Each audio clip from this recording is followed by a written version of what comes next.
കുറേ നാളായിട്ട് നമ്മൾ ചർച്ച ചെയ്തുകൊണ്ടിരിക്കുന്ന ഒരു വിഷയമെന്ന് പറഞ്ഞാൽ എന്താണ് മദ്യം, മയക്കുമരുന്ന്, പീഡനം, അതുപോലെ കൊലപാതകങ്ങൾ, പിടിച്ചുപറി, കൊള്ള, കൊല, ഇത് തന്നെയാണ് നമ്മൾ സ്ഥിരം പറഞ്ഞുകൊണ്ടേയിരിക്കുന്നത്. പറഞ്ഞ് ഞങ്ങളും മടുത്ത് നാണക്കേടായി. അതുപോലെ കേട്ട നിങ്ങൾക്കും ഇപ്പോൾ മടുപ്പ് തോന്നിയിട്ടുണ്ടാവും. അപ്പോൾ എന്തായാലും അതിന് ഒരിത്തിരി ഒരു റെസ്റ്റ് കൊടുക്കാം. നമുക്കിതേ ഇപ്പോൾ ചടയമംഗലത്ത് സംഭവിച്ചൊരു സംഭവമാണ്. അത് വലിയൊരു സംഭവമാണ്. കാരണം അറിയാലോ, നമ്മുടെ കേരളത്തിലെ, ഇന്ത്യയുടെ തന്നെ അറിയപ്പെടുന്ന ഒരു ടൂറിസം കേന്ദ്രമാണ് നമ്മുടെ ജടായുപ്പാറ എന്ന് പറയുന്നത്.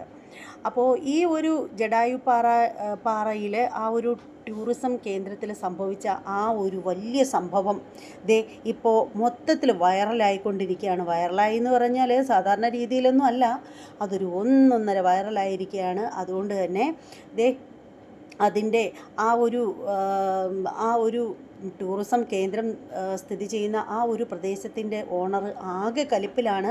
അദ്ദേഹം കലിപ്പിൽ നിൽക്കാനും പ്രത്യേക കാരണങ്ങളൊക്കെ ഉണ്ട്. അപ്പോൾ ആ കാരണങ്ങളൊക്കെ എന്താണെന്ന് നിങ്ങളിൽ ഓരോരുത്തർക്കും അറിയേണ്ടതായിട്ടുണ്ടായിരിക്കും. എന്തായാലും പുതിയതായിട്ട് വന്ന വാർത്ത, ആ ഒരു ടൂറിസം കേന്ദ്രം താൽക്കാലികമായിട്ട് അടച്ചിടാൻ പോകുന്നു എന്നുള്ളൊരു വാർത്തയാണ് വന്നിരിക്കുന്നത്. കാരണം അതിൻ്റെ പിന്നിൽ നടന്നിരിക്കുന്നത് കോടികളുടെ തട്ടിപ്പാണ്.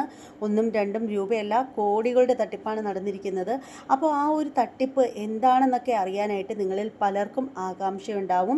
അങ്ങനെ തട്ടിപ്പ് എന്താണെന്ന് അറിയണമെന്ന് താല്പര്യമുള്ളവർ ഈ ഷോർട്ട് വീഡിയോയുടെ താഴെ ഭാഗത്തായിട്ട് കാണുന്ന റിലേറ്റഡ് വീഡിയോ എന്ന് എഴുതിയിരിക്കുന്ന ഭാഗത്ത് ക്ലിക്ക് ചെയ്യുകയാണെങ്കിൽ അതിൻ്റെ മെയിൻ വീഡിയോ നിങ്ങൾക്ക് കാണാൻ സാധിക്കുന്നതായിരിക്കും. നേരെ നിങ്ങൾക്ക് മെയിൻ വീഡിയോയിലേക്ക് പോയിട്ട് ഈ ഒരു വീഡിയോ, ഈ ഒരു സംഭവം എന്താണെന്ന് ഫുള്ളായിട്ട് നിങ്ങൾക്ക് മനസ്സിലാക്കാൻ സാധിക്കുന്നതാണ്. അതിൻ്റെ ഓണറും എല്ലാവരുമായിട്ട് ബന്ധപ്പെടുന്ന ആളുകളൊക്കെ ഉള്ള ഒരു വീഡിയോ ആണ്. അപ്പോൾ ആ ഒരു വീഡിയോ നിങ്ങൾക്ക് കാണാൻ സാധിക്കുന്നതായിരിക്കും.